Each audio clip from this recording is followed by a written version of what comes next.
When you realize what your future can be, you want to do it right. UCF Online offers more than 100 fully online programs, plus personalized support from success coaches, so you can get to the future that's right for you.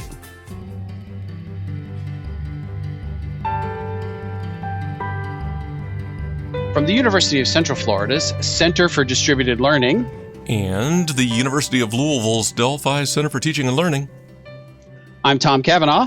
And I am Kelvin Thompson. And you are listening to Topcast, actually the final 15 episodes of Topcast, the teaching online podcast. That would be the final 15 scheduled episodes of Topcast, the teaching online podcast, Dr. Cavanaugh. Yeah, that's true, because we're always leaving ourselves some sort of an escape hatch here. Like, I think about it like it's the tag at the end of a superhero movie where, like, the hand comes up out of the ground and then it cuts away. Like, oh, maybe he's not dead after all. So that's kind of Topcast. We're leaving a question mark at the end of the end. So if I want to see if I understand this correctly. So you're dropping a hint for a possibly rebranded reboot called Zombie Pot Topcast, where we pop out of the ground and we're a little bit more decomposed. Yeah, well, I wasn't really thinking zombie, but now you got my mind going. So I think there's some possibilities there. Okay. All right. Well, something to look forward to or run from, but, hey, to each their own. But we're almost there. So, Kelvin, as I always ask you, and I asked you on the very first episode long ago, what's in the thermos? No thermos today, but I have a coffee cup. My coffee, I bring today matched with a little bit more substance. I bring a little tasty treat to go with the more generic, more baseline kind of coffee. I have a thin truffle chocolate lemon cookie thing that goes with my out of the box Starbucks Pike's Place kind of thing. So I thought something I could sink my teeth into, something a little bit more substantive would be good today with our usual run-of-the-mill thing. What are you drinking there, Dr. Cavanaugh? I am just drinking the usual deconstructed late afternoon bottle of clear liquid, which I will not identify for the purposes of the censors. Well, we wouldn't want you to have to visit the employee assistance program again. So that's good. Well, I was shooting for an attempt at the hint of a ghost of a connection to today's topic with what I said. Yeah. Were you? I was not, but let me see if I can take a shot at what you were getting at there. All right. See if I'm picking up what you're laying down. Alrighty. So you have two awesome favorites, coffee and what did you describe it as a lemon cookie thing? Well, yes. Yeah. Sounds a thin delicious. Truffle, a thin chocolate lemon truffle. I don't know that I normally put lemon and chocolate together, but it's good.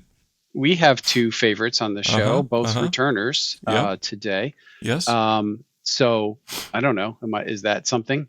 Yes. Yes, what you said, and something to sink your teeth in, something a little bit more substantial than what our listeners usually get. I thought was maybe appropriate for today's guests and topic.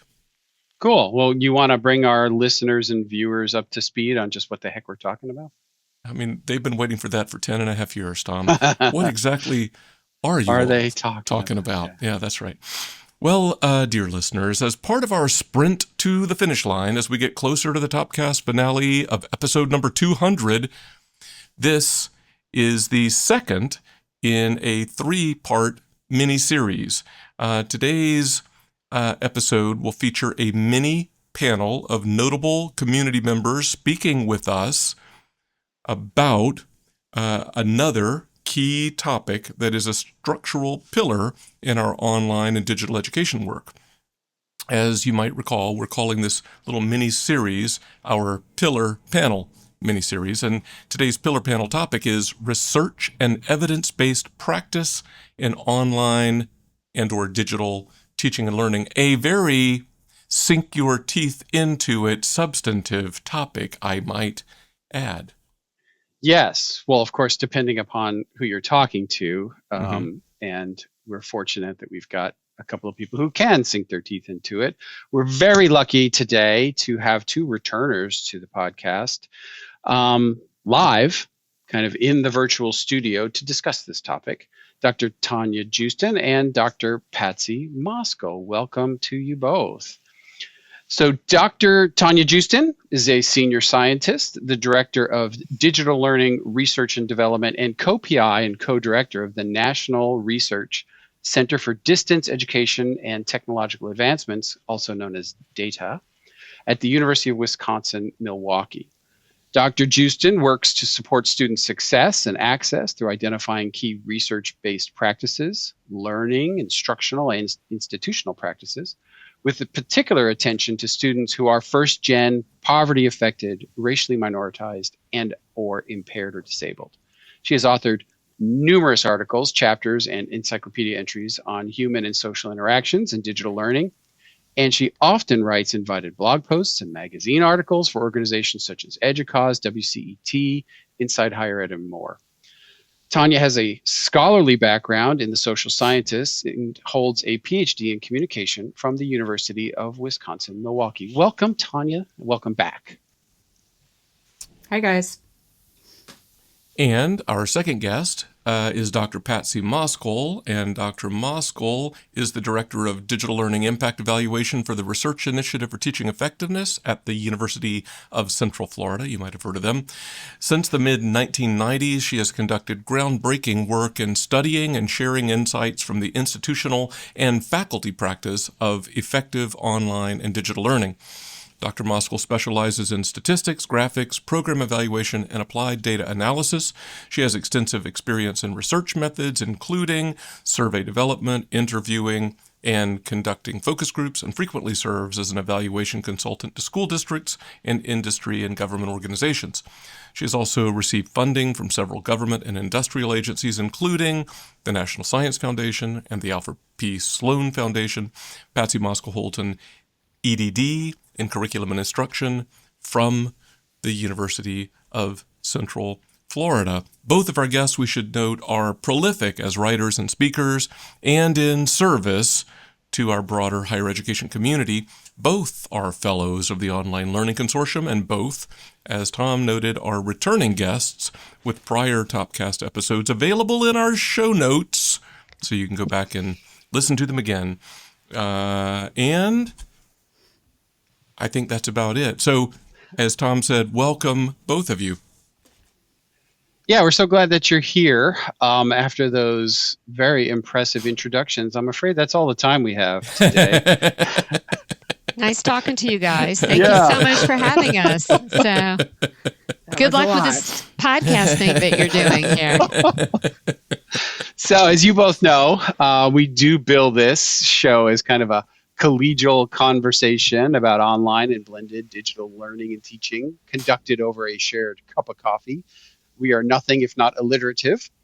With apologies to our friends over at the Tea for Teaching podcast, Rebecca Mushter and John Kane. Do either or both of you have a beverage in front of you that you would like to acknowledge or maybe thematically connect? Ooh. Yeah. I'm not creative enough to thematically connect it. I don't know. I'm just, I got my green matcha tea there. So I guess does fit tea, the Tea for Teaching folks as well. Yeah. So there you go. They're going to sue us now. There's nothing to collect. They're going to ask for royalties, right? Oh, okay. Yeah. My connection, of which I also would never be able to come up with a thematic connection, is that I'm also drinking a green tea. And so, which I quickly made before this. And so I am drinking a peach hibiscus green tea from Rishi Tea, which is actually from Milwaukee. So, had to go local. Actually, it's all I drink. I have like a ton of it. So, in every flavor possible. So they have a great matcha too, Patsy. I think you've given it to me at one point. I recall a birthday present full of a bag full of teas, right? So yeah. That sounds about right. That's good. That's good. Yeah. I appreciate you both having beverages. And despite the lawsuit that's inbound from our friends over at Tea for Teaching, I appreciate that you're both drinking tea. It's probably good for you anyway, better than that clear alcohol that Tom is allegedly drinking. I don't know. So I should say, back on track here, that these special farewell episodes are addressing 3 topics that we think are core to successful online and digital education, and they are, by way of recap, first, leadership vision, second, faculty professional development, and last but not least, today's topic, research and evidence-driven practice. And I wonder if we might start off with just kind of this broad level-setting question. How do you all see those 3 topics as interrelated? That is, in what ways are all 3 of these topics pillars for our work of strategic online and digital education? Maybe we could start, Tanya, with your comments, and then we'll follow up with Patsy, and if Tom and I have something to say, we'll chime in last. How about that?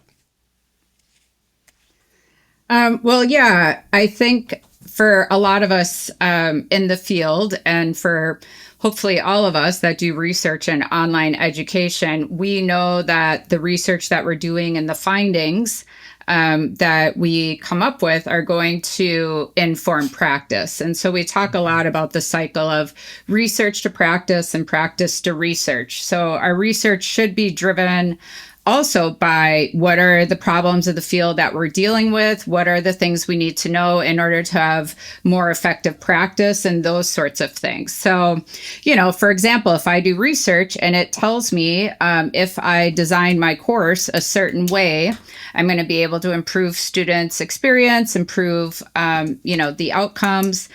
That's the whole purpose of research. Or maybe I learn better how I'm supposed to support students or support students who are traditionally underrepresented. That's what the research can inform. I think just one other thing that we tend to not think about as much, we tend to focus a lot on sort of our operational piece, on our teaching and learning and research. Another thing I think that we forget about a lot, and I didn't really think about too much until I moved into, some different positions, and that was how much research should inform strategy. Mm-hmm. So working on some more like institutional or national initiatives, you start realizing, or I have in a lot of the rooms that I'm in, that sometimes people just move forward and we're not looking at, okay, what is the research telling us? Or we are not doing environmental scans and seeing what other people know or other people are doing. And so I think a lot of times as individuals that are making decisions or that are developing strategy, we really need to make sure that we are familiar with the research and that is, guiding our efforts in developing strategy or planning or resource allocation or all of those fun leadership things. So beyond just like improving our teaching and learning, we need to make sure that it's also improving us at the program and the institutional level as well. Yeah, excellent point. Patsy, what would you say? Yeah, what Tanya said. But yeah, I mean, in a perfect world, they are all in alignment, right? I mean, we do need research to inform practice, and I think that's often, being the researcher, I know how many times that's like the last line item in a budget or in a grant, and so not as much as is devoted to that. But I think we're fortunate, like at UCF, it's been an integral part of our digital learning since we started. And I think that helped us really form a solid foundation, to focus on quality, and be able to pivot to some of those unexpected forces that came down the pike, which I think dovetails into the strategic vision or the survival vision, if you call pandemic, whatever the pandemic was. So I think that's been really helpful for us, and we were just fortunate that when we started doing online learning, somebody thought evaluation, is important. I mean, then I guess Frank Juge said, yeah, we need to have an evaluation arm to start kicking this off as well. So that's really served us well in the 30 or so years, almost 30 years that we've been doing it. So yeah, it has been almost 30 years now. Wow. Yeah. Wow. Yeah. 30 years next year. Yeah. It's crazy. So yeah, I totally agree. I really love, Tanya's vision of sort of this virtuous cycle where each one kind of supports the other. And I think that's really true. I feel really fortunate, to Patsy's point, to have Patsy's unit and her team that that does the kind of evaluation work that she does, because it does support, leadership vision, so to speak. And I'm not even just talking about mine. I'm talking about like things that we're doing to support the university's leadership, the president's leadership vision. And with the kind of data and outcomes and results that Patsy's team is able to put together, that provides a kind of a valid argument, efficacy, that the stuff that we're doing is in support of the university's goals, which can bring resources and attention and help us to be seen as a solution provider that's in the critical path of accomplishing the institutional goals. Yeah, I mean, I think all that's right. And I think the only comment I will add, and you all are free to jump in and say, yeah, not that. Not what he said. Disavow yourself of any knowledge of what I said. But I agree with Patsy that I think it was fortuitous indeed that at UCF that impact evaluation work was thought of at the beginning. And I would say that a lot of what Patsy and her colleague Chuck Joosten have done through the decades has been woven integrally. And I think a lot of folks in the early days paid attention to that and emulated. And I'd be curious, Tanya, what you think about, to what extent people have glommed on. But it seems to me that more recently, it's kind of like, oh yeah, we wouldn't need to actually examine what we're doing. I mean, we know whatever we know. I mean, it's all in the online and digital space.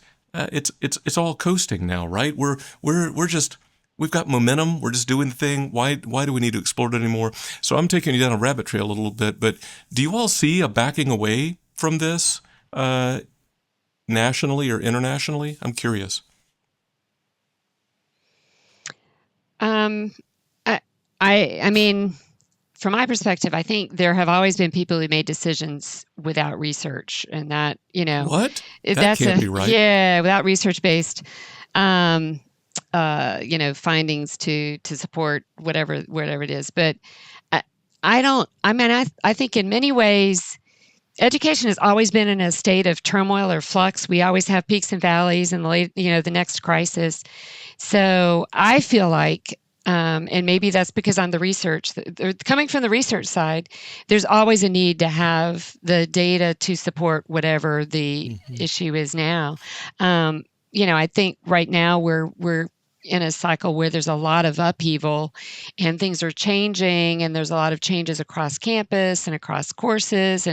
And so I think the research is important to inform how that's impacting our students and how that's impacting faculty and how that's impacting the initiative, and better informing it. We also have post-pandemic, there's been a ton of, ramped up changes in terms of new ed tech, new ways of using modality. We thought people were not going to want to do Zoom, and wow, some faculty found they had a use for Zoom and want to continue. So modality shifts and changes in our definitions. So I think it's more than important. I'd say it's more important than ever, but I think it's always been important to be monitoring how those are impacting, and I count impacting positive and negative. We got to have the whole story in terms of what's happening, in order to better inform and better figure out how to help serve the students that we're here for. So Tanya has probably a more national. You have a higher level than I have. I'm looking only at the institution, but well, and it's interesting that you talk about the pandemic. I think there's sort of different pockets here. I think one, there's still a large part of our country that needs to be convinced. Some of the leadership I meet at different institutions are still trying to be convinced that online education is something they should be doing, even though we have decades of research that it works. It works better than face-to-face in some context, and so we know how to do it, and we know how to do it well. I think the pandemic and the move to remote instruction really had this sort of negative emotion contagion. I think some institutions did not have the intellectual capital or the experience, or weren't looking at the research on how they could pivot. I'm so over that word, but pivot, to remote instruction and do so well. So I think there's a lot of people that are just not interested in the research because, they're always special. My course, my program, my department, and some sort of reason can't teach online. We did a UW system study, and it was very interesting. 70% of the students, as we were looking to return to campus, 70% of the students wanted blended or online courses. They did not want to return to face-to-face. When you looked at racially minoritized students, that was even higher. It was around 80% of students wanted blended or online. And what's interesting enough, although in UW system and at UW Milwaukee, we still are growing in our online and blended programs, we're also seeing, like lots of the institutions, especially the residential institutions, sort of this move back to campus.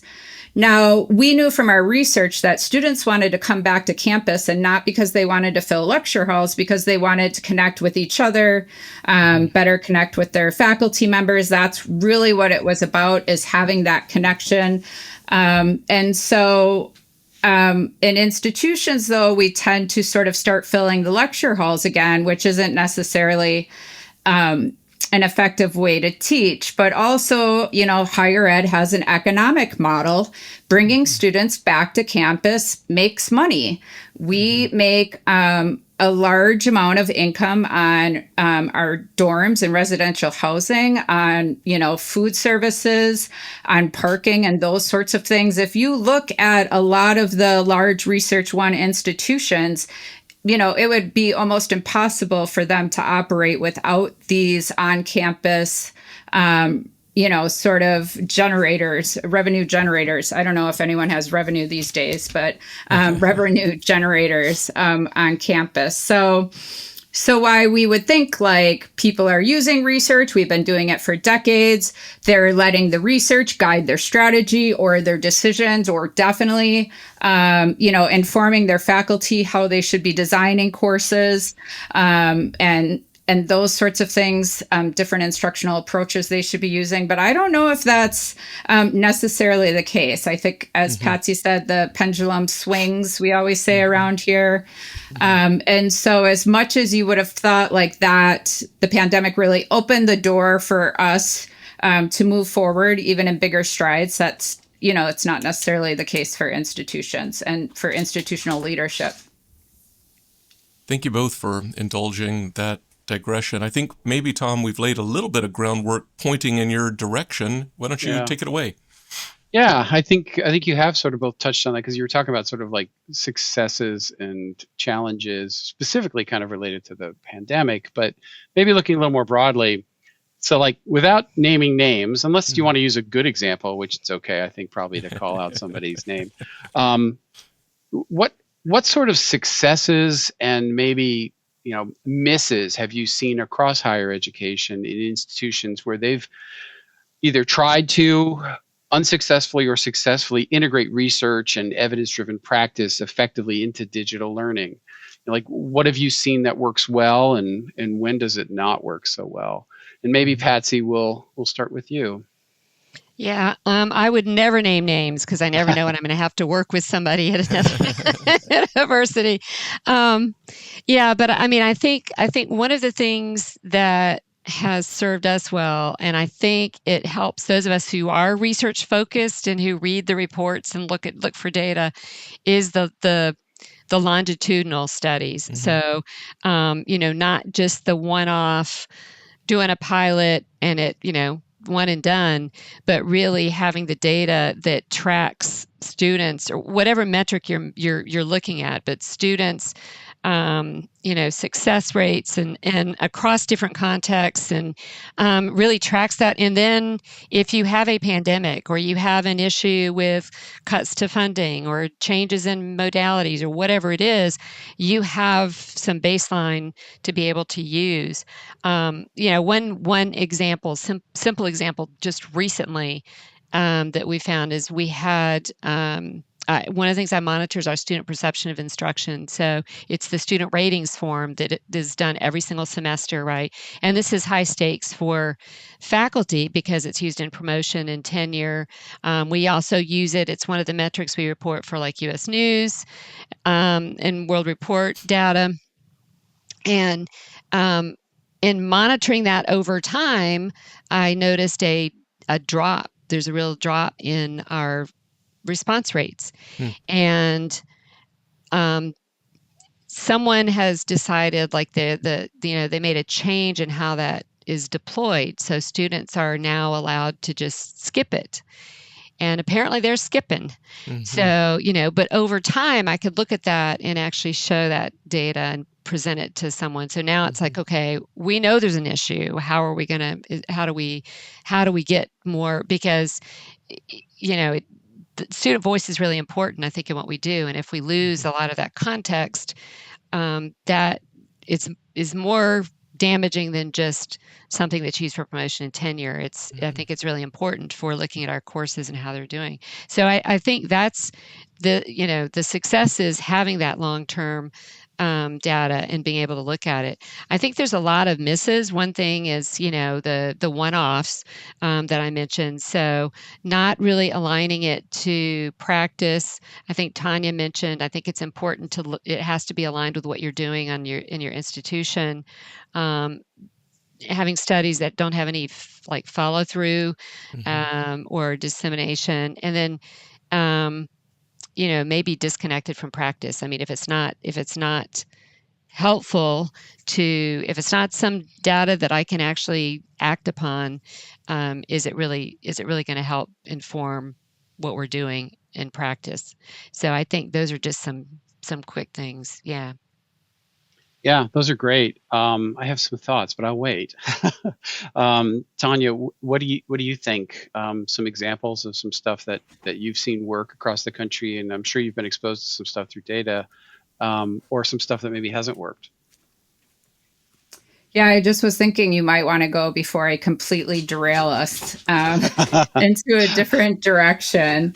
I think, as we sit on this call, and a lot of us have collaborated together on sort of the teaching and learning with technology side, faculty development, pedagogy, but then also collaborating on the research side. I mean, our institutions are very unique in that research was implemented as a core component as part of, online education, generally speaking.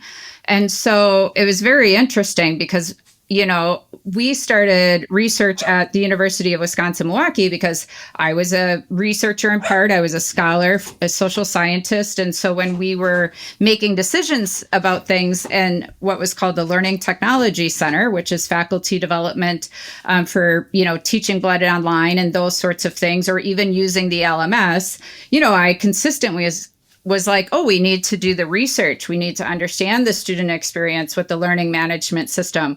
We need to understand, what's effective in our faculty development program that's going to lead to effective online instruction and those sorts of things. And so it was very much more, and a lot of my colleagues that were doing research in distance ed too, from communication or anthropology, it was just faculty, doing research also, in, applied research and something that they were also utilizing. And And so with that, becoming more organic, there's not a lot of us out here that are doing research to inform our practice. It was great to see universities like Oregon State launch their research unit, Boise State launched their research unit. And so I think it's slightly problematic across the country is because we don't have units, or we don't necessarily have resources that are conducting institutional-wide studies to inform our practices, how we should be teaching or how we should be designing courses or supporting students. And so that becomes a challenge. I mean, part of creating the National Research Center was, to help share in resources about how to research, because a lot of people do not have a research background that need to function within these units in an organization that, support faculty.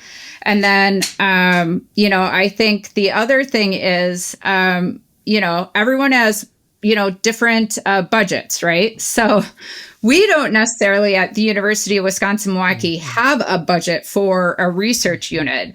And I feel like every year we've had less money for instructional support in general, or research around online education. And so, our funding for research is external, thankfully from FIPSI, the Spencer Foundation, Every Learner Everywhere, from OLC, WCET. And that's how we have to function. There's other universities that have tens of millions of dollars in order to conduct research that potentially could inform practice. But there's definitely, a couple disconnects, and it really boils down to resources. Do you have a resource on your campus that's doing research that is tackling the problems that are going to affect what you're doing? Or is there a national research? And are you even tapped into that information, or how are you getting it? I mean, research is not the sexy thing that people are excited about, They're usually excited about, the shiny objects. Like, I want to play with technology and do those fun things. I don't really want to know if it works, but, and so, it's just one of those things that we need to make sure that is pivotal to everything we're doing. Otherwise, we are wasting resources, and it's honestly really unethical for our students if we're implementing pedagogical approaches or, instructional approaches that are ineffective. And so anyways, I think it comes down to, there are institutions doing it great, obviously. University of Central Florida is doing an amazing job. Some of the universities I just named, I know our research specifically goes back into our faculty development resources, and also in partnership with our institutional research. So we've built those loops. And that's another institutional piece that people need to develop and implement, is making sure that research is going to be part of the process, and you're not just doing it in isolate, but it's actually, there's a process to make sure it's informing. Like, we're updating, the course evaluation for online courses, that we are outlining learner support resources, based on our research. So yeah, that's great. That's Thank you. Kelvin, before I share my musings, do you want to add anything to that? Sure. One, what I hear as a theme and what I agree with is the biggest miss that an institution could make is do nothing with regard to research and evidence-based practice. The best thing that an institution could do is figure out resourcing to have some sort of dedicated function, dedicated personnel toward evidence-driven practice and or research. But if resources are a challenge, to do what you can with what you got, even if that's third party, being attentive to it and bringing that stuff in is good, or partnering with research faculty. It runs the risk of being disparate and not being centrally collected and putting all the pieces together. And informed by that context, when I got here, somewhere between 2.5 and 3 years ago, I had an opportunity to repurpose some personnel who had experience and competence in this area. And so we formed an evidence-driven inquiry and impact team that works closely with our institutional research unit, but more in that being closer to the action in terms of the informing practice. And so learning from Patsy, your and Chuck's work at UCF, we're in the process of just beginning to lay a foundation for a cycle of student-facing surveying and faculty-facing surveying and so forth. We're just beginning. And Patsy, to your point about longitudinal, right? It takes time, so it's one thing at a time. But that's an example of coming in a little bit later to the party, but trying to build on the themes that you all have articulated. Yeah, that's great. The only thing I'll add is that I, in addition to the list of institutions that Tanya just mentioned, which I agree with all of them, I'll add Arizona State, because I know they do quite a bit of research that tries to inform their practice.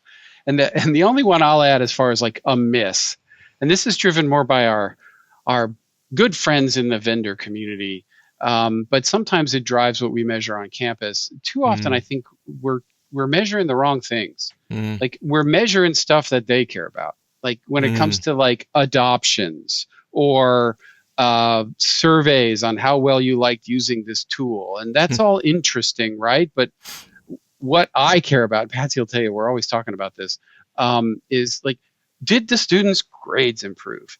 Did they, improve their grades and retain at the institution? Did they progress in their major? Are they graduating faster? Like those are like impact measures. Yeah. Adoption is a leading measure. It's a enabling measure, right? It's not the actual measure that you care about. So I would encourage people, if you are going to start a research initiative, just make sure that you're devoting your time and energy to measuring the things that count.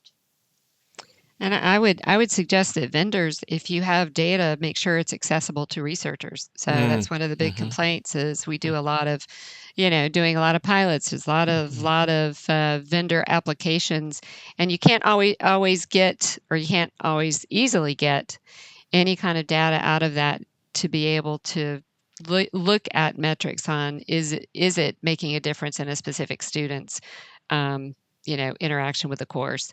And so I think that would be really helpful. It's always refreshing to have a vendor who helps you get that, access that and download it in a big old data file instead of, here, we've got these pretty charts and graphs for you, So, yeah. All right, Kelvin. As the conversation continues, it feels like, we could spend all day talking about each one of these topics. But do you want to jump in with your next question? Yes, and I think we are leaning this way already, but maybe this is an opportunity to zoom in a little bit more. There are, as we've already alluded, many competing priorities in higher education and in online education specifically. And I wonder, Tanya and Patsy, and perhaps in that order, from your perspective, how might we, around this topic today, in this conversation, how might we bring clarity?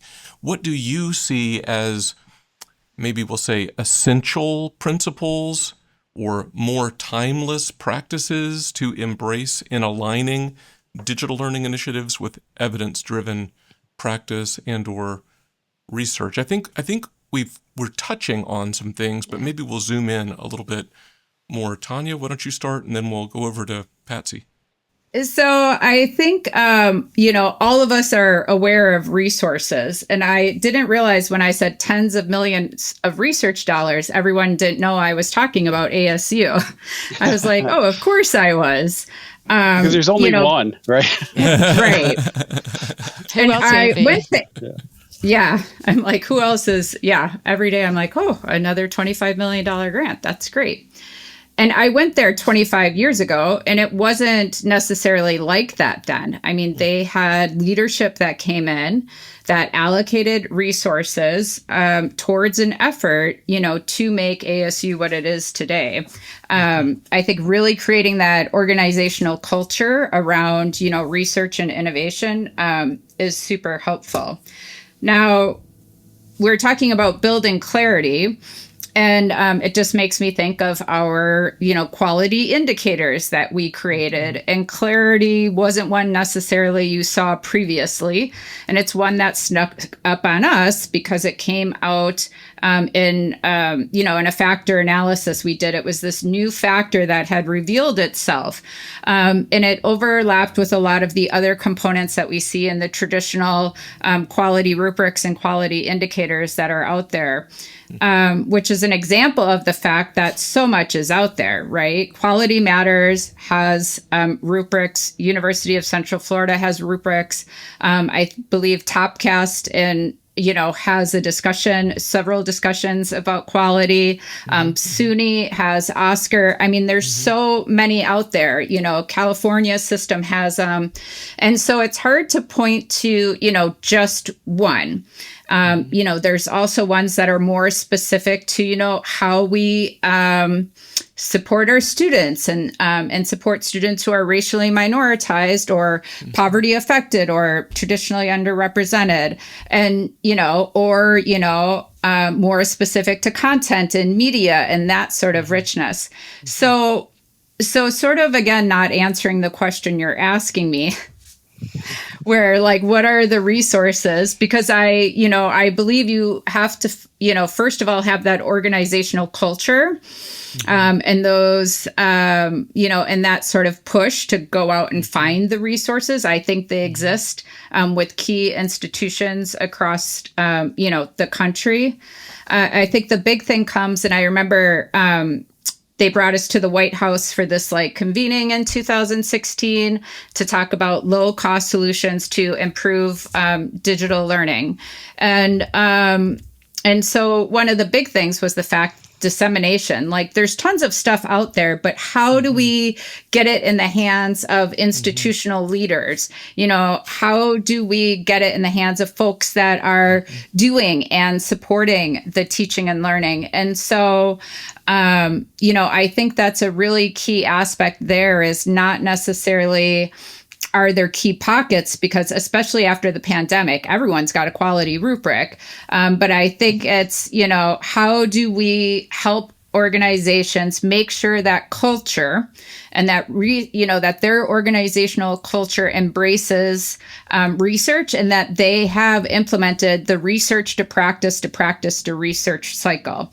Until that becomes ingrained in organizations, and you would think being higher ed, or research one institutions, that would definitely be a central and core component that drives everything we do within the institution. But it's interesting, that it's not, that a lot of things we're doing is because somebody talked about it or our gut told us we could do it, and those sorts of things. And then it just becomes wasted resources. And I don't have a lot of resources to waste these days, but I think that's a key component.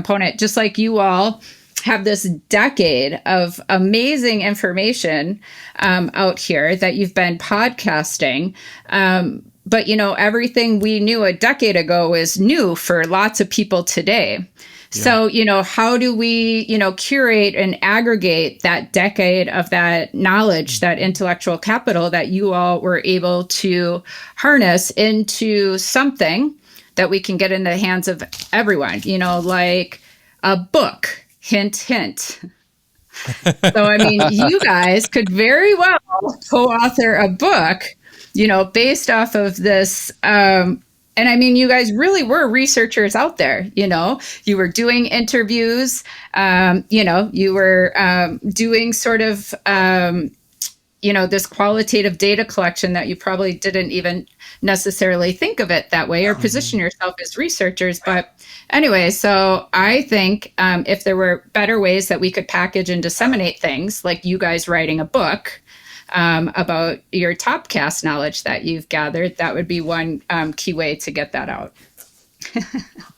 There you go. All right. Duly noted. Thank you. Yeah. No pressure. Adding something on your work plate. You have a to-do now, right? So start your to-do list. Yeah. Tom, you have thoughts to add or possibly refutations to issue? No. I mean, I think all that's right. I agree with all of it. I think maybe sort of looking at the clock, I should probably turn to our next topic, which is really for Patsy and Tanya to think about, like, what should we be talking about when it comes to research that we're not talking about, or maybe that we haven't mentioned here, or that the community in general isn't talking about. And is there a particular resource that you think is really good? It could be a podcast. I'm thinking like the Research in Action podcast that Oregon State has. That's probably a good one. But there are others out there. I know Brian Alexander's got what he does. I'm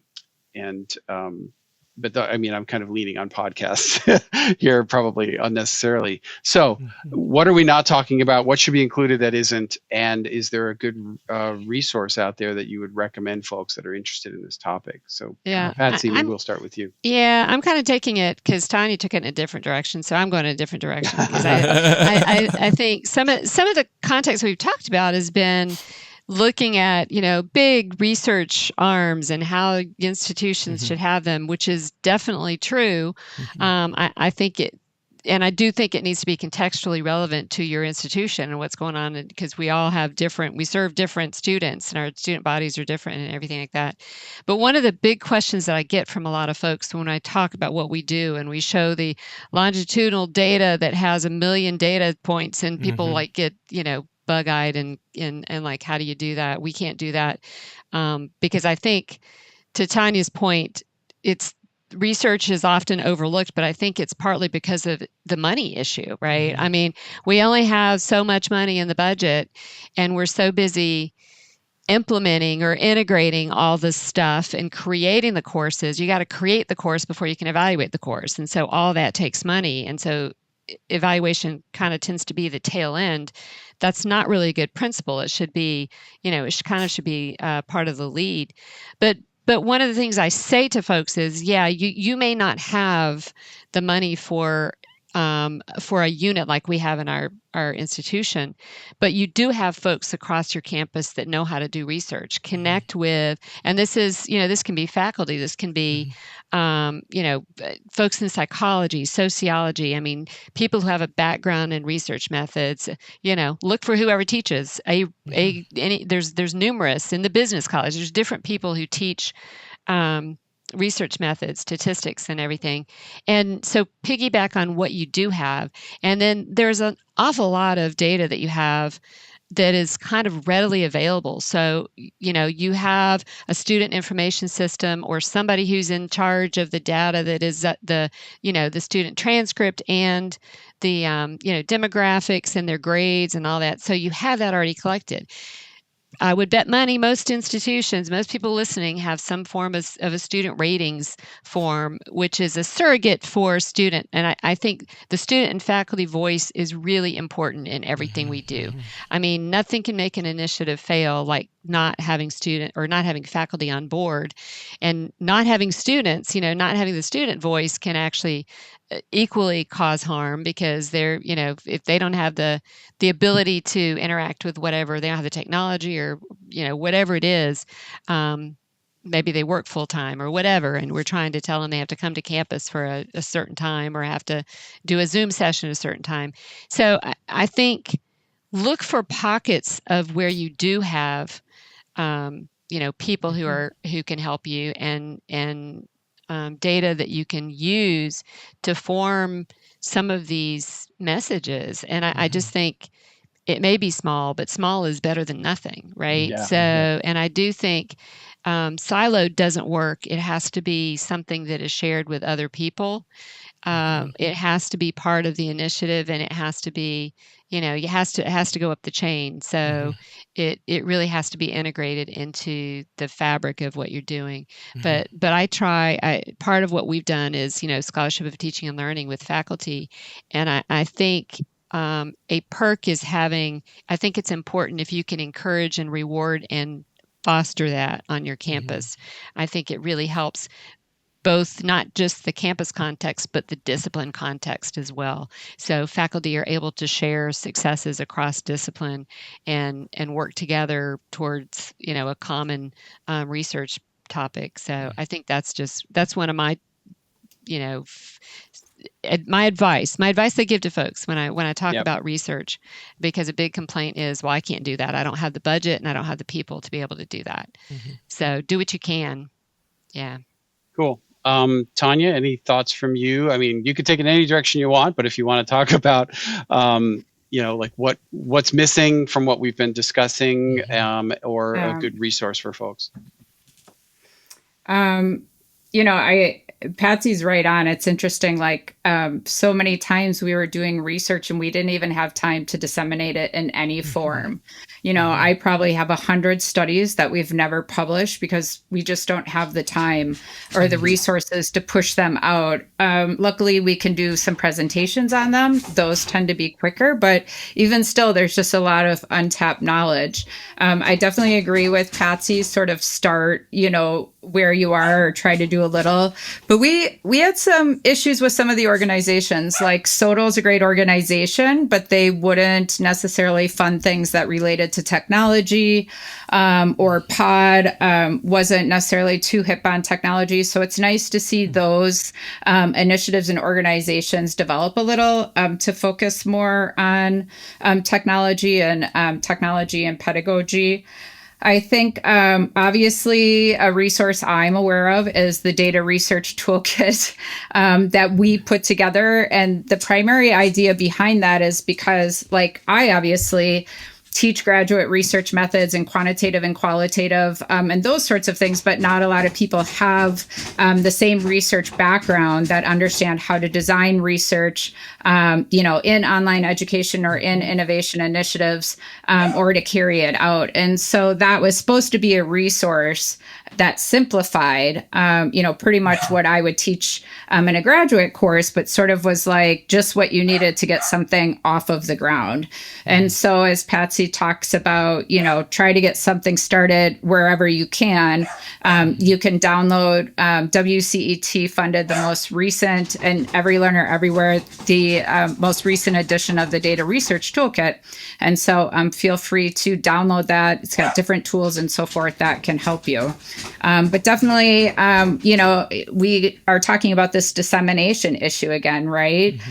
How do we get these findings out? How do we get them in the hands of the right people? Journals are not necessarily the way.